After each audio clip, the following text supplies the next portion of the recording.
Good morning. Welcome to Yosemite Valley. My name is Shelton Johnson. When most Americans think of African Americans and national park history, they usually think of notable figures such as Frederick Douglass or Booker T. Washington, or most recently, Harriet Tubman. But they don't normally think of wild places like Yosemite. They think of urban environments, they think of rural environments, but not a wilderness. And Yosemite is very much a wilderness. But Yosemite also houses some great stories involving African Americans.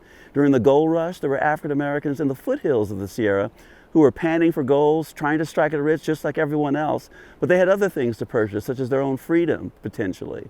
You have African Americans serving here as stage drivers, and in particular, I'm thinking of George Monroe, who worked for the Washburn brothers and actually drove in different presidents into Yosemite National Park.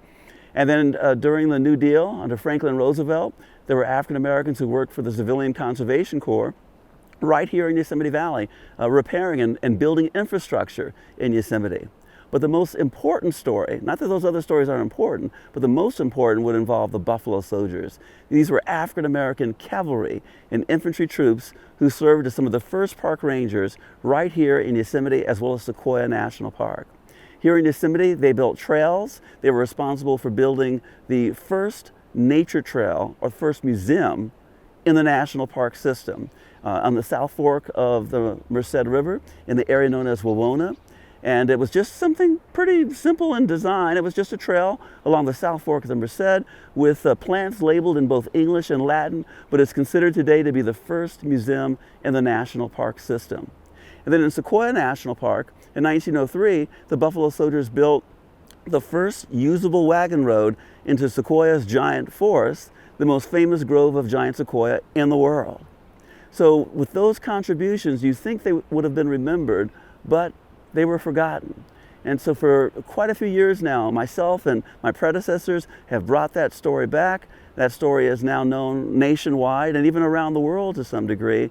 And the key thing that I always try to communicate is that their presence allowed for a greater window to be open for African Americans and other communities of color to see themselves reflected in that window and to look into that history and see themselves present. And that's a very powerful thing if you grow up in an urban environment, an inner city, and national parks are, to you, someplace that does not have your fingerprint. Your psyche is not part of that landscape. So when you know these stories, they lend themselves to you feeling more rooted in places that you thought were foreign. And that's a very powerful thing.